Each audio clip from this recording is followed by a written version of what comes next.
A word about Sukkot in a Zionist context. Because if you think about the major holidays of the Jewish religion, the Jewish tradition, that is Rosh Hashanah, Yom Kippur, and the Chagim, Pesach, Sukkot, Shavuot, and you think about the observances, there is only one holiday among the major ones, and really maybe one or two among the minor ones, that mandates that you do it outside. You can observe Passover and never step foot outside your door.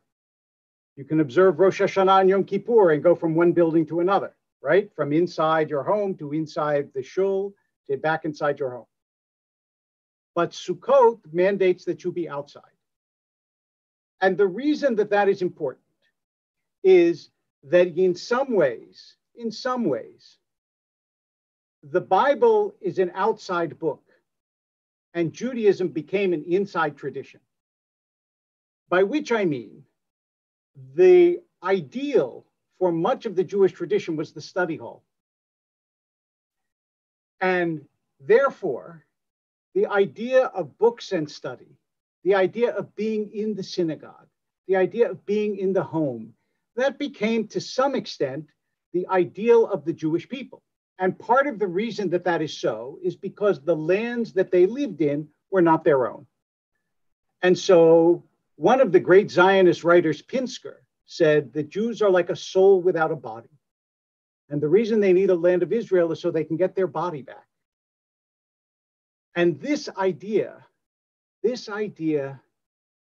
is why Ben-Gurion and many other Zionist leaders, but especially Ben-Gurion, leaped back over the Talmud and saw the Bible as his inspiration. Because in the Bible, it was all about the land. It wasn't about the study of the book as much as it was about being on the earth itself. This idea that you have to actually walk on the ground, that we take nourishment from what we call Mother Earth, this idea is most embodied in our tradition by Sukkot. And so Sukkot is the kind of nature holiday of the major religious holidays in the Jewish calendar. We go outside, we hold, as you saw, the lulav and the etrog, we feel our connection to the created world. And one of the reasons why in Eretz Yisrael, in the land of Israel, Sukkot had something of a revival, because it was reminiscent of harvests, of nature, of growing on the land, of Adamah, of the earth.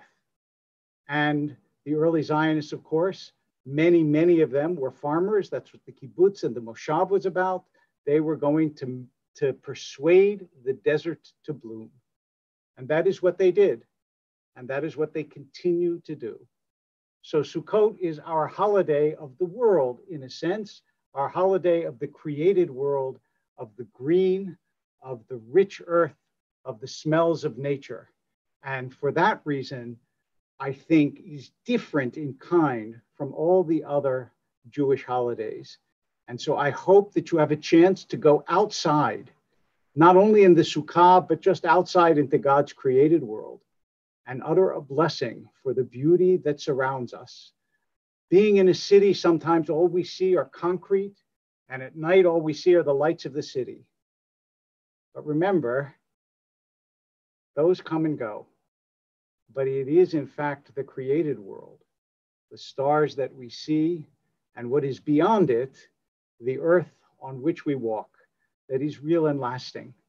And so we say a blessing and a word of thanks on this Sukkot for God and for the world that God created.